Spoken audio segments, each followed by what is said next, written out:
renewed in Christ atau diperbarui di dalam Kristus bukan hanya bicara tentang perubahan perilaku saja, tetapi sebuah pembaharuan total yang dimulai dari dalam. Dan ini juga judul khotbah hari ini, dimulai dari dalam. Oke, nah saya akan mulai dengan kasih teman-teman ini why-nya dulu. Bapak Ibu jemaat Tuhan mengerti landasannya. Di Amsal 23 ayat 7a berkata seperti ini. Sebab seperti orang yang membuat perhitungan dalam dirinya sendiri, demikianlah ia. Dalam versi New King James dikatakan seperti ini. For as he thinks in his heart, so is he. Terjemahan bebas saya, sebab sama seperti pemikiran hatinya, demikianlah sesungguhnya orang tersebut. Oke. Ayat ini biarlah memberikan kita gambaran, kita mau sepakat nih ya tentang landasan ini bahwa you are, bagi Tuhan, you are what you think. Siapa Anda ditentukan oleh pikiran Anda yang di dalam Anda. Nah kalau saya bilang pikiran jangan bingung ya Bapak Ibu jemaat Tuhan. Pikiran ini artinya semua yang di dalam. Perasaan, kehendak, terus apa? Intention, semua yang ada di dalam kita, semua itu bercampur baur menjadi satu sampai nggak bisa dipisahkan lagi dan mereka nggak bisa mengkhianati satu dengan yang lain. Contohnya, kalau Bapak Ibu atau jemaat Tuhan di sini suka akan seseorang atau sesuatu, biasanya pikiran kita akan dipenuhi kan dengan orang tersebut atau pikiran tersebut. Nah, itu tandanya bahwa memang semua yang di dalam kita itu jadi satu. Hati kita, perasaan kita, ya itu yang kita pikirkan. Jangan dipisah-pisah. Cuman supaya lebih mudah aja saya pakai satu kata yang sama yaitu pikiran. Oke, kita mau sepakat ya dalam hal ini. Nah karena itu kalau kita tahu Tuhan sendiri bicara dalam Matius 5 ayat 28 versi TSI berbunyi demikian. Tetapi aku berkata kepadamu, setiap laki-laki yang memandang perempuan dengan hawa nafsu dan membayangkan bersetubuh dengannya, meski hanya dalam pikiran, sesungguhnya dia sudah melakukan dosa zina. Oke, saya garis bawahi di sini meski hanya dalam pikiran. Sesungguhnya dia sudah melakukan dosa zina. Nah, ini Tuhan kita. Tuhan kita melihat yang di dalam kita. Dia tahu siapa kita dari lihat apa yang di dalam kita. Sementara manusia melihat rupa kita, dalam arti kata melihat siapa kita, status kita, perilaku kita. Tetapi Tuhan kita tidak bisa dibohongi. Dia lihat yang di dalam kita. Oke? Nah, tetapi Tuhan yang sama memberikan kita janji seperti ini. 2 Korintus 5 ayat 17. Jadi siapa yang ada di dalam Kristus, ia adalah ciptaan baru. Yang lama sudah berlalu, sesungguhnya yang baru sudah datang. Oke? Siapa yang ada di dalam Kristus, ia adalah ciptaan baru. Dalam versi BMK, ciptaan baru disebut sebagai manusia baru. Yang lama sudah berlalu, sesungguhnya yang baru sudah datang. Oke, kalau kita kaitkan dengan manusia baru adalah manusia yang punya pikiran baru, maka kita harus benar-benar punya pikiran yang diubahkan, pikiran yang benar-benar sesuai dengan Kristus. Dan bagaimana kita bisa punya pikiran baru itu? Prinsip pertama kita hari ini, pikiran baru adalah hasil pertobatan dan kehidupan di dalam Kristus. Nah, saya tulis di sini hasil pertobatan, kedua hasil kehidupan di dalam Kristus. Nah, Bapak Ibu jemaat Tuhan, ketika kita menerima Tuhan Yesus Kristus sebagai Tuhan dan Juru Selamat, hari itu, momen itu sangat berharga. Ya kan? Seharusnya kita semua ingat momen-momen itu. Didoakan sama-sama atau di kamar kita, seharusnya kita ingat momen itu. Momen itu momen yang sangat berharga di mana kita di dalam hati kita, dalam pikiran kita mengatakan sungguh-sungguh Tuhan, aku menerima Engkau sebagai Tuhan dan Juru Selamat dalam hidupku. Dan kalau bagi Bapak Ibu di sini, teman-teman di sini yang mungkin belum pernah mengalami momen itu, bisa jadi Anda belum mengikut Tuhan dengan sungguh-sungguh, walaupun dari kecil Anda sudah Kristen. Momen tersebut adalah momen yang spesial. Tetapi yang tidak kalah spesialnya adalah momen-momen setelah itu. Kehidupan berjalan di dalam Kristus. Nah, saya berikan ilustrasi. Bapak Ibu jemaat Tuhan di sini yang punya anak gitu ya. Di hari pertama anak itu lahir, itu sebuah momen yang luar biasa. Wow, ya kan? Wow, hari pertama anak itu lahir, hari pertama Anda disebut sebagai papa dan mama. Hari itu hari yang luar biasa, memorable, yes. Tetapi yang tidak kalah luar biasanya adalah hari-hari di mana anak itu hari pertama, hari kedua, hari ketiga, anak itu mulai bertumbuh di dalam naungan Anda. Satu rumah dengan Anda lihat pertumbuhannya. Wah, jadi lebih mirip siapa ya, papa atau mama gitu ya. Momen-momen itu juga sangat berharga. Jadi momen pertobatan, yes, sangat berharga. Tapi momen-momen setelah itu juga tidak kalah berharganya. Oke? Nah, karena itu Bapak Ibu Jemaat Tuhan, pikiran baru kita bukan cuma hasil dari pertobatan di satu hari saja. Tetapi adalah juga hasil dari kehidupan kita setelah hari itu di dalam Kristus. Nah, saya kembali sebentar ke tadi ya, ketika pertama kali kita punya anak gitu ya, di hari pertama itu luar biasa. Tetapi kalau tidak ada hari-hari setelahnya, maka berarti something wrong. Entah berarti anak itu tidak sama kita lagi, atau kitanya yang enggak sama anak itu lagi, betul enggak? Kalau cuman hari itu yang berharga, kemudian hari-hari lainnya tidak ada, maka something wrong yang terjadi. Yang benar dan yang ideal adalah hari itu ada, momen kelahiran baru itu ada, tapi hari-hari setelahnya juga ada. Dan dengan demikian kita bisa mengalami pengalaman hidup di dalam Kristus bersama dengan Tuhan. Di mana pikiran kita diubahkan menjadi semakin lama semakin serupa Kristus. Itu intinya persekutuan bersama dengan Tuhan. Dan minggu lalu saya kutip Pak Henki Purwanto bilang seperti ini, kita harus sungguh-sungguh mengalami transformasi akal budi. Sehingga pikiran kita menyatu di dalam Kristus. Oke? Jadi ini pentingnya, ini target kita, ini pesan kita harus sungguh-sungguh mengalami transformasi akal budi. Sehingga pikiran kita menyatu di dalam Kristus. Persis sama seperti pikirannya Kristus. Nah, bagaimana caranya? Dengan kita punya iman, Bapak Ibu Jemaat Tuhan. Nah, ketika kita pertama kali mengalami masa pertobatan itu, pikiran lama kita yang kita bawa dari didikan orang tua mungkin, dari pengalaman hidup, dari budaya tempat di mana kita ada, itu tidak serta-merta hilang. Ketika kita terima Tuhan, ketika seorang Yohanan ini terima Tuhan, tidak serta-merta pikiran sebelumnya itu teriset dari nol, tiba-tiba lupa gitu ya, tiba-tiba tidak punya pikiran, tiba-tiba tidak punya prinsip, tidak sama seperti itu. Tetap kita tuh membawa prinsip kita yang semula, pikiran kita yang semula. Tetapi dalam kehidupan bersama dengan Tuhan, pikiran tersebut boleh diubahkan, ditransformasi sehari demi sehari. Nah, pentingnya iman apa? Karena saya bilang itu sebuah proses, tidak mungkin bisa langsung diubah saat itu juga, maka kita perlu menumbuhkan sesuatu yang baru di dalam kita, yaitu iman, sehingga iman itu akan semakin besar, semakin bertumbuh, semakin dewasa, semakin banyak, sehingga iman itu bisa menggencet, bisa mendorong, bisa meniadakan semua pikiran-pikiran kita semula yang tidak selaras dengan firman-Nya Tuhan. Contohnya, ketika kita pertama kali terima Tuhan, kita mungkin masih hidup dalam takut dan cemas. Siapa yang enggak gitu ya, lihat kondisi dunia seperti ini, mungkin kita takut dan cemas akan masa depan kita, masa depan anak kita takut dan cemas gitu. Tapi ketika kita hidup di dalam Tuhan, bersekutu di dalam Tuhan, maka kita punya iman yang di dalam kita semakin lama semakin bertumbuh dewasa. Semakin lama semakin bertambah besar, dan semakin lama biarlah iman itu semakin bertambah menguasai pikiran kita, sehingga kalaupun kita khawatir, kita cemas, kita perkatakan firman Tuhan. Dan kenapa saya bilang firman Tuhan? Karena Roma 10:17 berkata demikian, iman timbul dari pendengaran, dan pendengaran oleh firman Kristus. Ketika Anda hidup di dalam Kristus, Bapak Ibu Jemaat Tuhan, pastikan kita juga hidup di dalam persekutuan dengan firman Tuhan. Ya, terus menerus baca firman, dengarkan firman.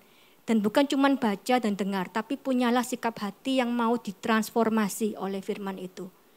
Andai kata pikiran lama kita tidak nyocoki dengan firman itu ya selaraskan selaraskan pikiran kita dengan firman itu, bukan firman yang nyocoki kita. Oke? Nah, tanpa pikiran yang diperbarui, maka kita cenderung akan mengingkari firman itu. Nah, saya punya quote dari seorang teologian yang bernama John Piper, mengatakan seperti ini, tanpa pikiran yang diperbarui, kita akan memutarbalikkan kitab suci untuk mengingkari perintah-perintah radikalnya, yaitu penyangkalan diri, kasih, kemurnian, dan kepuasan tertinggi di dalam Kristus. Maksudnya adalah kalau kita milih-milih firman Tuhan, kalau kita tidak mau diubahkan oleh firman Tuhan, kedagingan kita, pola pikir lama kita cenderung akan memilih firman yang cuma nyocoki kita aja. Kita tidak mau mendengar firman yang menantang kita. Kita maunya dengar firman yang menyukakan hati kita saja. Tentang berkat, tentang sukacita, tentang damai sejahtera. Tapi kita membuang firman Tuhan yang tentang penderitaan bersama dengan Tuhan. Kita membuang firman yang tentang mengampuni sesama. Kita membuang firman yang kurang menyenangkan hati kita. Dan kalau itu yang terjadi, maka pikiran kita tidak akan pernah ditransformasi oleh Tuhan. Jangan menghindari pesan firman yang tidak sesuai dengan pemikiran lama Anda. Biarkan firman Tuhan mentransformasi kita. Amin, Bapak Ibu Jemaat Tuhan. Dan saya punya pesan ini Bapak Ibu Jemaat Tuhan ya, bahwa kita bisa mendapatkan lebih banyak tambahan ilmu gitu ya kalau kita membaca buku-buku rohani, ya kan. Jadi kadang-kadang kala mungkin firman Tuhan ini kita baca, tapi kita tidak mengerti, enggak apa-apa, teruskan baca aja. Minta Roh Kudus menerangi hati kita, teruskan baca aja, jangan di skip. Carilah buku-buku rohani yang mendukung pertumbuhan iman Anda. Oke, karena 2 Timotius 3 ayat 16 berkata demikian, segala tulisan yang diilhamkan Allah memang bermanfaat untuk mengajar, untuk menyatakan kesalahan, memperbaiki kelakuan, dan untuk mendidik orang di dalam kebenaran. Firman Tuhan dan buku-buku rohani, cari buku-buku rohani yang baik dari pengarang-pengarang yang jelas-jelas dipercaya. Minta rekomendasi dari gembala Anda, CGL Anda gitu ya. Dan bacalah dan bertumbuhlah dalam iman itu. Jangan skip yang tidak Anda suka, tapi teruslah baca dan biarkan pikiran kita ditransformasi oleh firman Tuhan itu. Amin. Amin. Prinsip kedua, pikiran baru akan terlihat pada perilaku atau cara hidup yang baru. Nah, Bapak Ibu Jemaat Tuhan, ayat tadi yang awal kita baca di Amsal tadi, memang konteksnya itu adalah orang yang mengatakan kepada temannya, ayo mari makan dan minum gitu ya. Padahal konteks ayat ini berkata dia enggak tulus sama temannya itu. Nah, kita enggak seperti itu. Kita dengan pikiran yang telah ditransformasi, kita juga mau memenuhi panggilan hidup kita. Panggilan hidup kita yaitu untuk memuliakan Tuhan, untuk menjadi kesaksian yang baik, supaya orang-orang sekeliling Anda itu mengenal Tuhan dari kehidupan Anda. Supaya orang-orang di sekeliling Anda itu memuliakan Tuhan lewat kehidupan Anda. Dan karena itu, kalau Filipi 4 ayat 8 berkata seperti ini, dan akhirnya saudara-saudara, tadi dimention Pastor Lukas ya, semua yang benar, semua yang mulia, semua yang adil, semua yang suci, semua yang manis, semua yang sedap didengar, semua yang disebut kebajikan, dan patut dipuji, pikirkanlah semuanya itu.